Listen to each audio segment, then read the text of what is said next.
I want to talk for a few minutes, Mr. Kaplan, about your work. You know, it really seems like we're slipping backwards on anti-Semitism.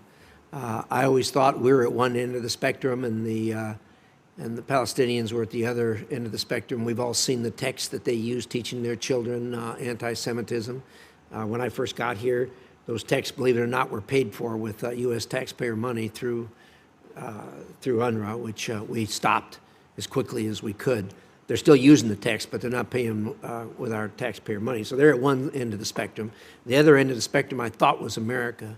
After October 7th, I have to tell you, I was nauseated to see these people up in, particularly up in New York area, siding with Hamas. Anybody who has even a thought like that should look at the film that what happened on October 7th. They'd change your mind very quickly. You've got your work cut out for us, but you got a lot of work to do right here. I've heard anti-Semitic speeches on the floor of the House of Representatives, which I never thought I'd see. Your thoughts? Thank you very much, Senator, for the question.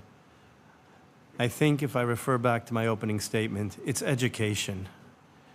People don't know the history. People don't understand that we have to respect one another. I often urge people to go to the Holocaust Museum so they could understand history.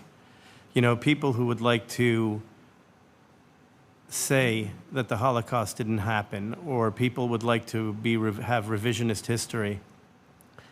We have in our midst, in our country, some of the bravest people who in 1944 and 45 liberated death camps, American soldiers, regular American boys from all over America.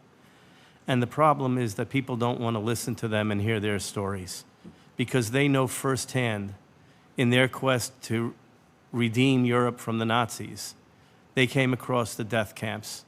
And they're the best advocates in the world. And people don't want to take the time to understand that these people saw the worst of humanity. And in America, we believe in freedom of expression and freedom of speech, but at the same time, we have to educate people as to what the facts truly are. So you're educated, and we're missing that boat, sir. Well, thank you. And I throw in completely with your remarks on education. I made reference to what's being taught in the Palestinian schools and the text that they're using. The challenge is going to be, as we go forward, trying to reconcile the situation there, is that it's going to be very difficult to get through that, what has been taught in those schools for generations and what people are living with there.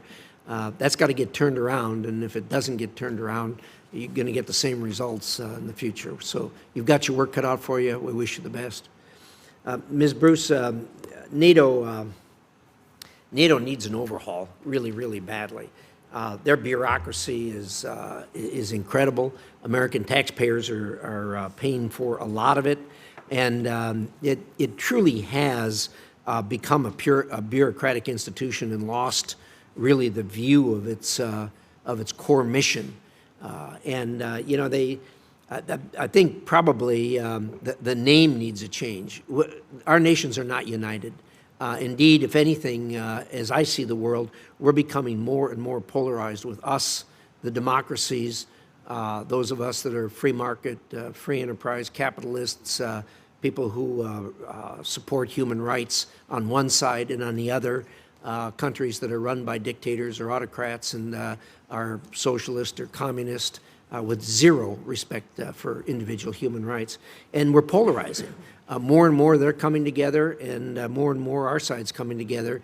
And it's we're drawn together by each of our shared values within our group. And we have different values. And I've always said that the biggest challenge I see from this seat is during the 21st century is figuring out how we're going to occupy the planet together without killing each other, because they're not going to change and we're not going to change.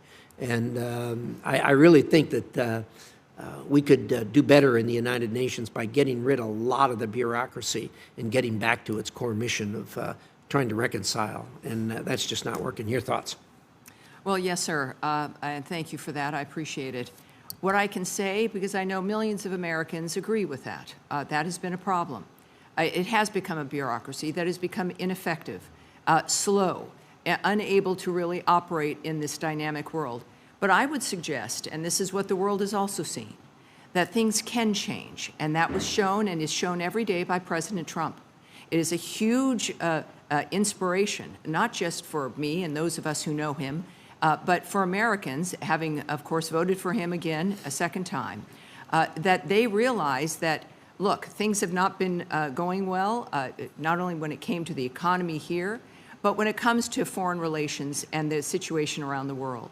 And I've seen, being a short time already at the UN under my public delegate role and as an advisor to Ambassador Waltz, is that the UN also wants leadership. We saw how they responded to President Trump during the high-level week for the UN General Assembly. They want leadership. He is well-respected, he is inspirational, and he clearly already makes a difference around the world. So I think it is that example that tells me and the 5 other ambassadors, the 4 that you've already confirmed to the U.S. mission to the UN, that he's serious about wanting to make it work.